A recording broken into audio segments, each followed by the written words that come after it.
Now we're rolling. Damage Plan MMA podcast. I'm Jason, as always, my co-host, Mr. Zack Partridge in the house. What up, dog? What up? How you doing, man? Good, man. I had to wear my Cole Faust shirt. Ooh, got his belt back. Got his belt back. Congratulations to Cole. What a birthday present, right? Yeah, he mauled. Sam was tough, but he mauled that kid. You had your teammates had a good weekend. I saw Mark Gonzalez won this weekend. 3-3. Some good performances. Okay. All right. I like it. I did see Mark's fight in Facebook. Yeah. That's good. Good job for Big Mark. What is he, 3-0 now? Yep. Like Big Mark, the panda. Yeah. No, 3-1. Oh, 3-1. Okay. Yep. Still pretty good, man. Hell yeah. We had UFC 274, which I missed the majority of the card because I was at motocross. How was that? You know what? This is my first time going to something like that. It was actually pretty cool, man. It was pretty cool. I'm not going to lie. It was the finals for whatever. I don't know anything about that, but it was like the finals, East versus West. And it was, man, me neither. But all I know is one guy T-boned another guy and everybody was booing. And oh yeah, it was crazy. And then the guy started to come back and almost ended up passing the guy towards the end. It's crazy. So like the final race is they race around the track for 20 minutes on their bikes and they're just flying. It's crazy. Packed. Rice Eccles Stadium sold out. So Joel's brother is really big into motocross. So that's why we went, was to support his brother. That's cool. So it was pretty cool. It's chill. Yeah. Pretty chill. So enough of that. So there's enough of the motocross. There was chaos Saturday night. I haven't get to watch the fights. Tell me about it. Where are we at? Obviously, I caught him about halfway through the Carlos Esparza, and obviously I saw the Oliveira fight. I watched the Chandler fight. That was pretty much it. I am so bummed for Tony Ferguson. He looked pretty good in the first round too. I actually thought that he looked old school. I texted you. You did. Physically, he looked a little different. He sat Chandler down in the first round. Yeah, he did. Like, I feel like if he doesn't get caught there, like we might have had like a vintage El Kukui, like catches Chandler in something in the third round after like losing. I'm not positive he lost that first round. Yeah, I'm not either. Well, with him sitting him down like that, I thought he won the first round. What's up, Mason? So it's like people are talking about, oh, he's got to be done. You got to, and it's like he got caught for the first time in his career. Yeah, he'd never been knocked out. He looked good. And from listening to Dana on the post-fight, I don't think he's done yet. I still think the crowd loves him. Did you hear the pop that guy got? Oh yeah, Chandler was crazy. Good. Yeah. So I don't know what you do with him. So what's next for Chandler? Poirier? What do you want to see? You notice, and Poirier pointed that out. He said he's saying everybody but me. Part of me wants to see Poirier move up to 170. But why? If he doesn't, or even have him and Chandler at 170 would be fine, because Chandler said he'd like to fight at 172. Chandler said he'd fight Conor McGregor at 170. Yeah. McGregor, that's a big fight. Chandler's really good on that. Nate Diaz just said, fine, let's do the trilogy on July 30th, me and McGregor. Aren't they trying to make Diaz and Chimaev? Yeah, and Dana even admitted he was down to make that fight. Dude, if you're Nate Diaz, you don't want that fight. I think it's a good fight for Chimaev. Well, money-wise. On Edwards, right? Like, you get a big name. But dude, he's not even ranked. Like that was my big issue was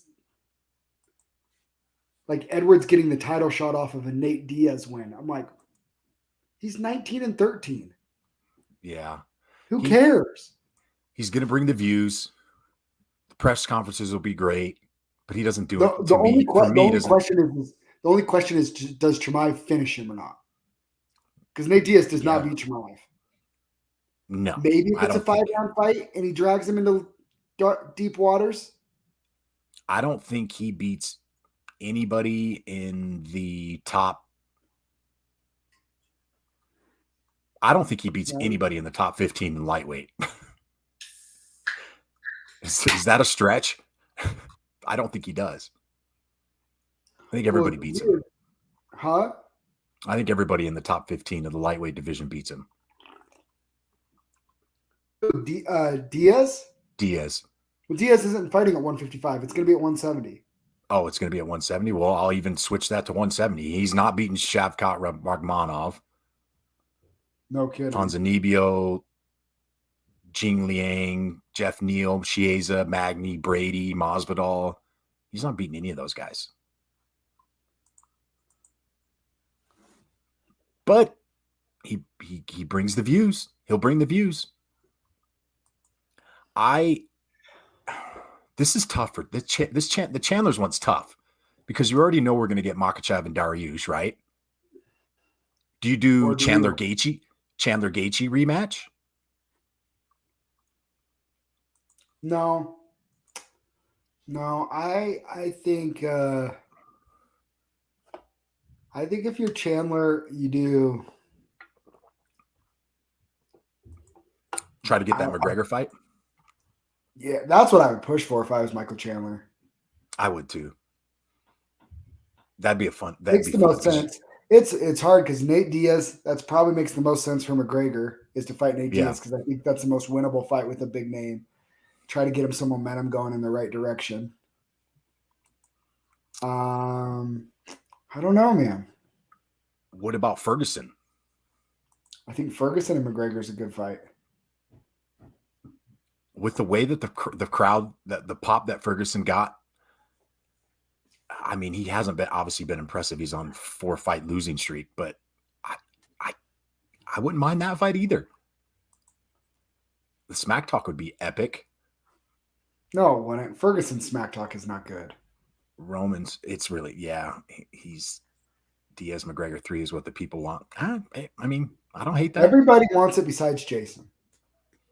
I don't know. Diaz, if you don't get it now, you're never going to get it. Yeah, give the people what they want. Okay, fine. Let's talk about, we're just going to talk about these three, the co-main and the main event. We'll go through the other ones real quick after. Esparza and Rose, what'd you think of that fight? Was it really the most boring fight in UFC history? Yeah, I actually have I have a whirlwind of thoughts about it, but yeah, it was the most boring title fight. It was, and here's the thing, and Rose broke it down very well. Carla sits back and waits for people to rush her, and then she takes him down. And so Rose said, "Cool, watch this. I'm just going to stay on the outside and just not put you in a situation to be able to take me down and control me." Yeah. I'll be honest. There you go, Dutch. And I would love Dutch's take on this. I'll be honest. I don't know how you can say that Carla won any of those rounds, though. How do you say Rose won? How do you think Rose won? At least Rose landed punches and stuff in the rounds. I mean, not a lot, but I believe one of the criteria for judging is executing of a game plan or a style, right? Well, when you throw two counter strikers in there,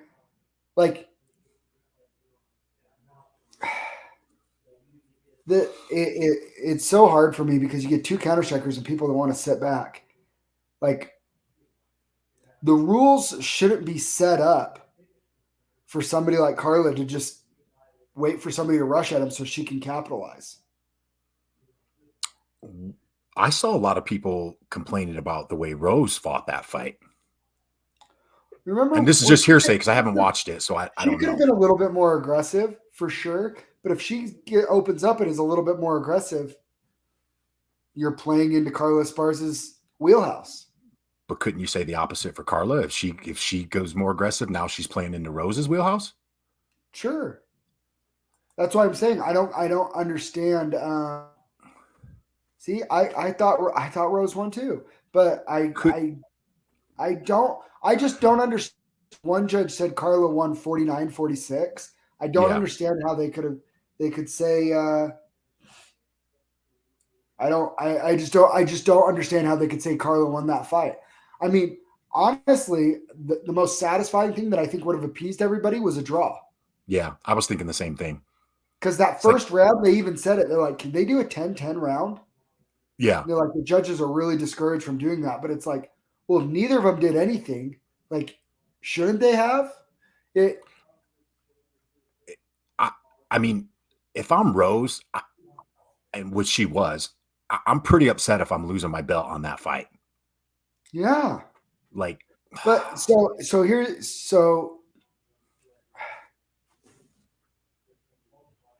the other part of that that's really there's 10 to 5 were split. Here's the other part of that was just really frustrating for me is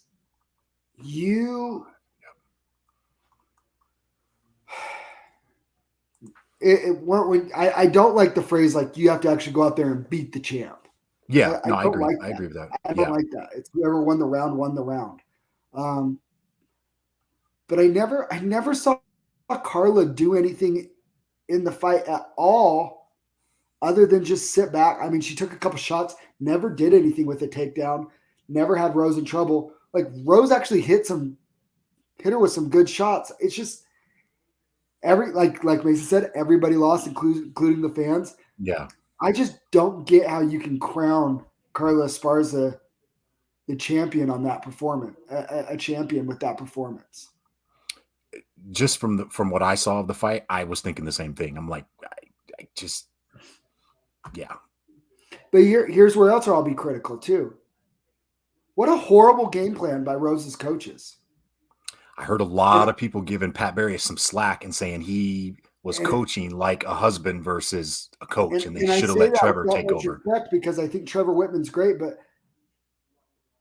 dude, Pat Barry, that was telling her after the fourth round you're up 4-0, so you can open up and take some risks now, dude. If that fight would have gone that way for the first 2 rounds, and then Rose opened up and started creating things, I get the feeling out thing, but yeah, it sucked. It sucked all the way. Like I said on our group, I think that's the worst way I've ever seen anybody lose a title, including Jan and Aljo, or win a title for Carla. Yeah. If 2 fighters circle for 4 minutes 58 seconds and one fighter lands one kick, they win that round. There needs to be a better way to judge fights, in my opinion. That's what Dutch is saying. Yeah, that sucks that had to be the co-main event. And, after coming off of a huge highlight reel knockout from Chandler, and then you get that fight, and then we go into Charles Oliveira and Justin Gaethje, and that one was fireworks as well. We were watching that fight, and my heart was racing. So I looked at the clock, and I'm like, there's still over 2 minutes left in this first round. It was crazy. Crazy. You did something that you've never done before. What? You called me Saturday and you said, I think Oliveira might take this. Yeah. As more information came out, I believe that there was something wrong with the scale and it was faulty, and that wasn't Oliveira's fault. Did you see the way I watched it and the way that he looked when he was on the scale? Something looked, and we talked about it on Friday, and I said, like Zack said, if more information comes out, I'm going to change my pick back to Oliveira because I've been on him for so long. And I watched the weigh-in, and you could see the look on his face as he looked over, and he's like, what the hell? Like, what just happened? Like, and I saw a couple fighters on Twitter saying they wouldn't have let him come out and weigh in if he was over. Well, that's not true. People, I don't think that's true either, though, because I talked to a manager that we both work with that said that his fighters were heavy. He said his fighters were heavy on the check scale, and they went out and weighed in. That's the thing and they were underweight. We have. And how can I not believe that? I literally talked to him while he was there. But we had Eli texting us too, saying the total opposite. Yeah. It's like we've had people on both sides saying two different things. I think that's where my judgment was like, okay, I'm going to give Charles the benefit of the doubt and just, and he looked really good at the ceremonial weigh-ins. When they faced off for the ceremonial, I was like, I actually thought that was the best he's ever looked. He looked really good. He looked phenomenal. That was the fullest I think I've seen his face. He is huge. Huge. I was watching. What's that? Go ahead. You're watching what? I was watching somebody's podcast and they were talking about, it was Eddie, not Eddie, I forgot who it was. They said they think he actually loses power fighting at 155 because he's such a big guy. Make 145. That's what I want. I have no clue. Him and Poirier both. I messaged you. And here's the other thing too. We've never really seen somebody sit down Justin Gaethje the way he did. Not like that. And to rock him with that first punch and he wobbled him out for that first punch, I was like, oh, this could be trouble for Gaethje. See, I feel like Gaethje gets into that every time though. He gets hit early like that and kind of starts doing that. That's what gets him into his fight. It's very weird. This has been going around a little bit. I saw some people comment on Facebook, and I actually messaged it to you last night. Do you think there's a little bit of possum playing with Charles that he's like, okay, he's rocked, and he basically just kind of sits down thinking, hey, come down here or I'm going to recover and get up? And the reason I say that is because I hadn't noticed it in his other fights, but this fight, especially the first one, he popped right back up and started charging right forward. Either he's playing possum really well or... I think he has a good poker face. I think there is a little bit of strategy with it. The second time when he fell, it definitely looked like to me he leaned back to throw a kick and his equilibrium was off. It did. And he stayed there a little bit longer the second time. Well, that's the second one cut him. Yeah. And he stayed there just a tad bit longer, but I think he has a really good poker face. I think I think that he did a really good job. I think he did a really good job recovering in a smart way. Like when he did that, he stayed, he knew Justin Gaethje wasn't going to go down there with him. He pulled guard on him. That was he pretty pulled guard in an MMA title fight. That was crazy. And Justin was like, nope. He wasn't having any of it. His Muay Thai clinch and those knees to the body, and he looked good. He looked really strong.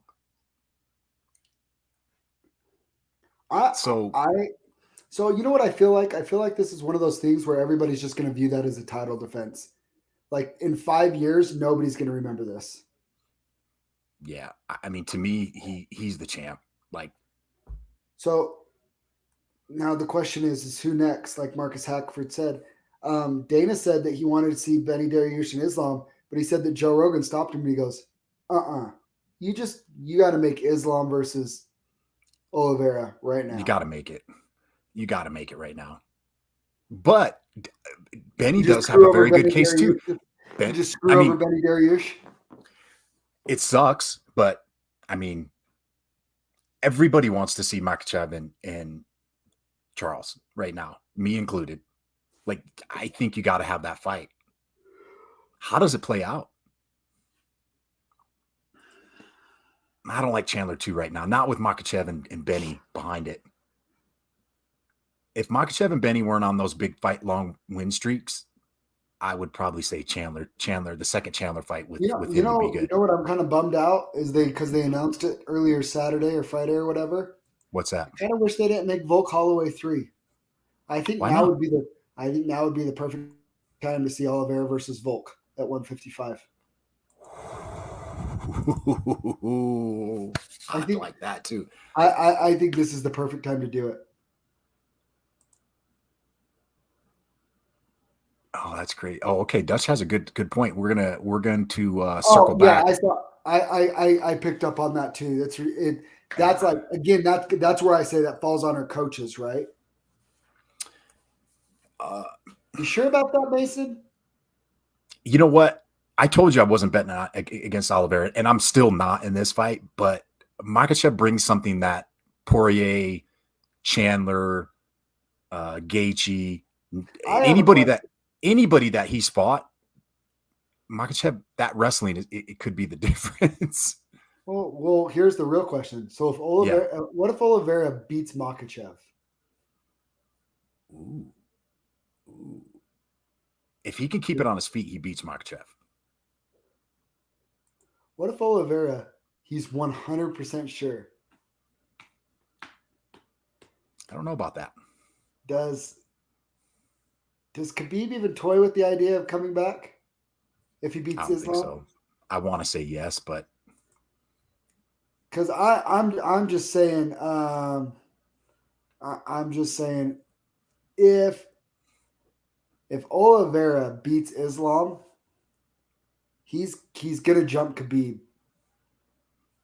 He's already pretty darn close, in my opinion. No, that's what I'm saying. If he beats Islam, he's gonna jump Khabib.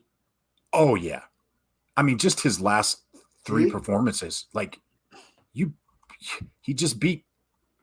I mean, two Gaethje and Poirier arguably are at their best right now, right? And he just, I wouldn't say he made it look easy, but you can't say Gaethje. You cannot say Gaethje and Poirier. You can't say it makes it look easy when they. I didn't say easy. Yeah, I'm saying I can't say he made it look easy, but he finished both of. People he finished both those guys. I know, but people are acting like he just walked right through him. Dude, he got dropped by both of them. Was he in more in trouble with the Poirier fight, or was he in more trouble with the Gaethje fight? Gaethje. You think so? I actually, the uppercut that sat him down, I actually think that could have been. But you or Chandler. Or Chandler. Chandler had him really bad.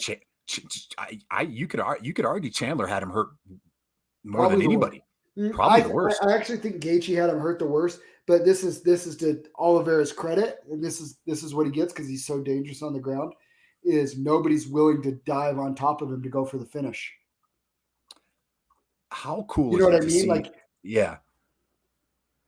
How cool is it to see a guy like Oliveira that we've watched as a kid and basically grow up in the UFC, have some adversity, have some losses. People are doubting him. He's missing weight. He's going between 145, 155.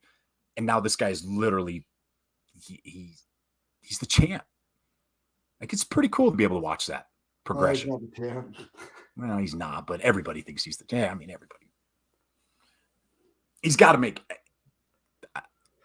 I mean, sorry, Benny, but you're going to get shafted. It's got to be, it's got to be Makhachev. If you do that, do Michael Chandler, Benny Dariush.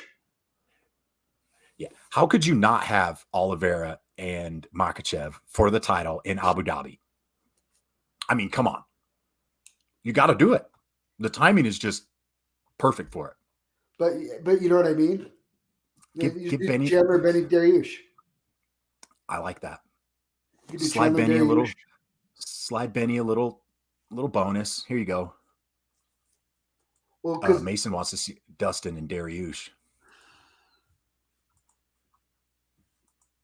I kind of want to see Dustin at 170 now. Go up to 170. Why? Why are you so obsessed with that? I just don't see anything at 155. I don't see anything at lightweight for him anymore. Because I don't think he's beaten any of those guys. Maybe him and Gaethje running it back would be pretty cool because they're both coming off of losses, right? Poirier and Gaethje. To Oliveira. There you go. That's the fight. Give me Poirier and Gaethje again. 2. Give it to me. Yeah. I was really surprised to get that call from you about Oliveira because usually I just watched him and I felt like he was taking it the right way and was using it as motivation to go make a statement. But that's another thing that people aren't going to talk about. The dude got his belt stripped and he came in there and looked the way he did. That can't be easy mentally to think that you're on weight if he did, and then to go through what he went through of having his belt stripped away, and then to go in there and perform like that's pretty impressive, man. I mean, you're a fighter. How would you take it if let's just say that's your scenario. You go in there and you think you're on weight, you weigh in, you're not on weight, and then they take your belt from you and you still have to go out there and perform the next night. Like, what's going through your head as a fighter? Oh, you got to make your statement. And I was happy to hear that he still got his pay-per-view points for that fight. Oh, that's good. I was worried they were going to take that away from him. Dana said he would, or he did get it. So I was happy to see that. I don't know, man. Like, you can only control what you can only control. You can't worry about what you can't control. Yeah.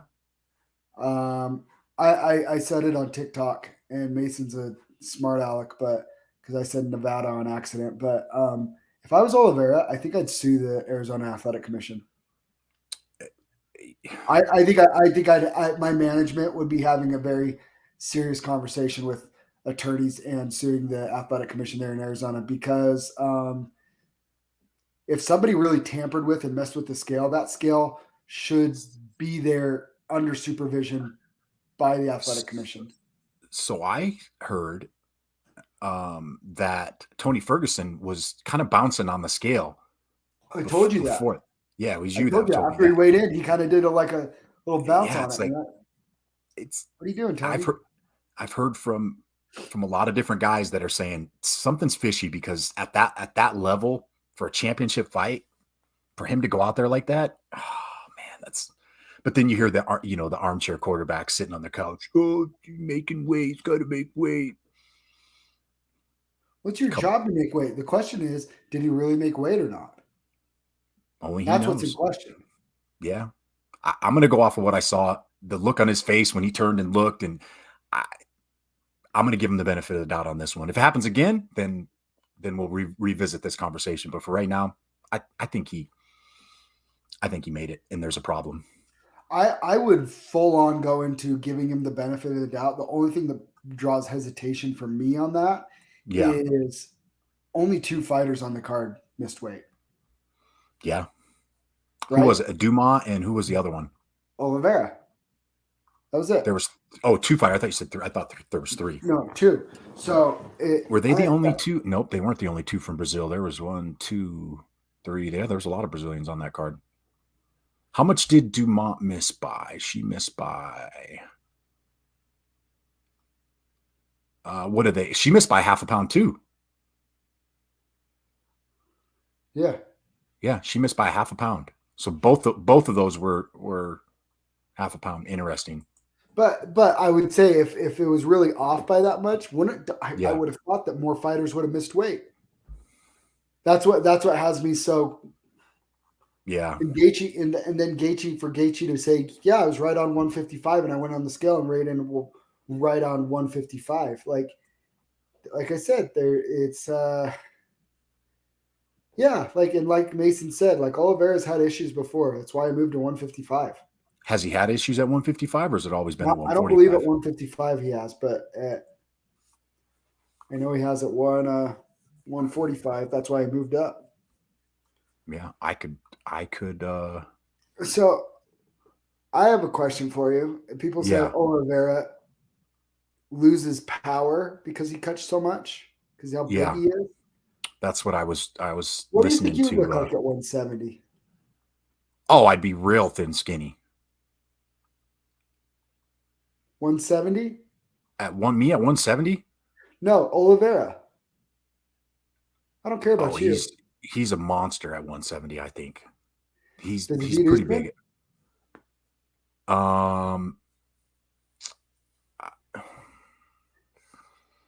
Man, that's a tough one. Isn't that interesting? It's very interesting, because Usman with that power jab, and he has the power. I mean, is the power too much at that level? I mean, he gets dropped in all of his fights at 155.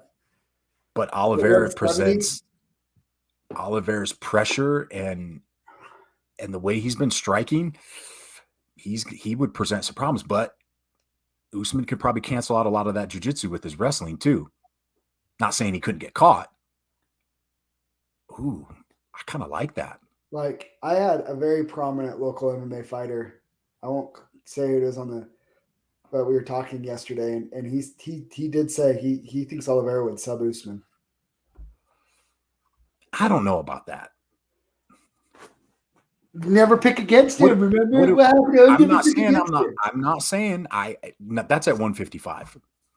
170 is different. Usman's a different because he's the GOAT right now. He's the best right now. He's number one. Snatches that neck up. What if Oliveira snatches that neck up? What's the one thing we say beats good jiu-jitsu? Good wrestling, right? Yeah, but he has elite jiu-jitsu. He does, and MMA jiu-jitsu too.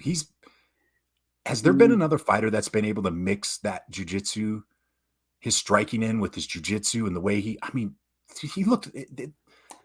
He's probably the most complete MMA fighter, I think, right now. Scary. Which is crazy because he's not pound for pound yet, but I'd put him number 3 pound for pound. Behind Volk and Usman and Volk. Yeah. He's only 32. He's only 32 years old. I put him. We just said it 3. I put him 3. I think with that performance, he passes Izzy. Passes Izzy and passes Francis. I don't know why Francis is 4. He's past Francis in my opinion, and he's past Izzy too. That's just with the way he's looked his last 3 fights against a prime Poirier and a prime Gaethje. Everybody's saying this is the best Gaethje's ever looked. Yeah, he's behind Volk and Usman. The only knock on Oliveira is he keeps getting dropped. One of these times it's going to cost him. I think you're right. I think he gets hit. That's actually the thing that makes the Conor fight so scary. Is if he gets dropped by those guys. Like Farasa Hobby calls it the touch of death. Like Conor still has a crazy left hand, and if Conor lands it, he might put his lights out. And I don't think it's that far. I don't like it. I wouldn't support it. I wouldn't think it's the right thing to do. I don't think it's entirely out of the question that Conor jumps the line and fights Oliveira at 155. You said it on Friday. Give it to him. Give it to him. Let Charles get paid. I just don't. I just don't think it's totally. Even Conor said, he loves the fight with Oliveira in the future, but he wants to do 170 right now. And it's like, if Dana actually goes, hey man, 155 title shot, you and Oliveira for the vacant title, you want it? I have a hard time thinking that Conor says no thanks. Yeah, he's taking that. For sure he is. So don't like it. Don't think it's right. Don't think it's out of the question. So how did you do on your picks on Saturday? Killed it. We killed it. We had Journey Newsom, Fernie Garcia. I think we both picked Garcia on that one. Missed that one. Newsom blanked him. Lupi Godinez looked really good. She ragdolled. Yeah, and that Ariana Carnelosi chick's good. She's good wrestling. Yeah, look good. Godinez. She got ragdolled. I think we were wrong on this Vergara and Cleticine Rodriguez. Well, that was the biggest upset of the card. I mean, that was split decision. Tracy Cortez wins against Melissa Gatto. I thought Gatto was going to win that one. Filio, I think we were both on that one. Filio knocks him out with the left hook in the first round. I didn't get to see the Ivanov and DeLima fight. How did that one go? Ivanov won the decision. That was a tough fight to judge. Fight of the night went. I was not very confident going to the judge's decision that Ivanov won, but he did. Fight of the night went to Royval and Snell, and it ended in first round. Dude, it was bonkers. Go watch it. Was it? I got to go watch it. Okay. All right. Okay. Royval is so good. Hey, next up, Chiazon and Dumont. I think we both said Chiazon she's a very, very good underdog pick. And she was. Nice Danny little Rodriguez and Francisco Trinaldo. I think I was on Danny Trinaldo Rodriguez. looked fabulous, and he's 43 years old. It's crazy. Randy Brown, Chaos Williams. That was another underdog pick that we jumped on. I did not think Randy Brown won that fight, but he got the nod. So, I'll take it. But if I was Chaos, I would be very upset. And then OSP and Shogun, I heard that was just a glorified sparring bout. That fight wasn't great. Shogun, yeah, he's just cashing some checks. It's good for him. Cashing some checks. This weekend we get Jan and Rakic. Really? This card this week. Listen to this card this week at the Apex Fight Night. We got Jan against Rakic. We got Ryan Spann against Ian Kutalaba. Smolka versus Davey Grant. We got Caitlin Chikagian against Amanda Rebus. This is a good card. Andrea Lee, Viviana Rogio. That Nick Maximov is back. He's gonna kill Andre Petrowski. You sure? Is that mean? You sure? Yeah. He subs him. He chokes him out. You think? Mm-hmm. You don't think he does? That's bold. I like that kid. Petrowski's tough. No, he has good wrestling. Well, that's fine. I was thinking of somebody different. I'm sorry. I was thinking of somebody different. I was thinking about the kid that was on The Ultimate Fighter. Oh, I know what you're talking about. Yeah. Nick Malzahn. Yeah, no, you're right. Nick's a stud. Not bad. It's a good card.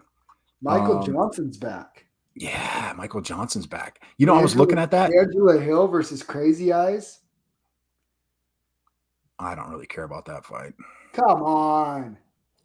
That's kind of rude, but you're a jerk. This is a fun card. It's a fun card. Yeah. Did you catch? I know you watched the Canelo and Bivol fight, right? Yeah, Canelo's an animal, dude. I'm sorry. I don't even care that he lost. I don't think anybody he's just going up and down weight classes. It doesn't matter if it's a good, bad matchup. Just fighting anybody. You gotta love that because you don't see that in boxing too much. Yeah, I was like, Canelo lost. He fought 10 pounds over his weight class. He normally fights at 164, 160. Yeah, he could fight lighter if he wanted to too. Yeah, and he goes up to 174 and fights Bivol, who's no joke. The odds weren't crazy Canelo odds too. I actually told a couple people, I'm like, dude, don't sleep on Bivol. He could surprise some people. Scorecards were a little weird though. They had it pretty close. It was 117 to 115. From what I heard, it wasn't that close. Shouldn't have been. That's boxing for you. All right. I thought for sure they were going to give it a draw, just to screw them. I don't trust those judges. All right, man. I think that's it for today. We got anything else? We cover everything? Yep. Word.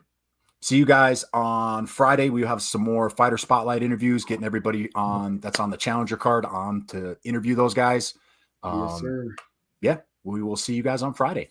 Okay. We out.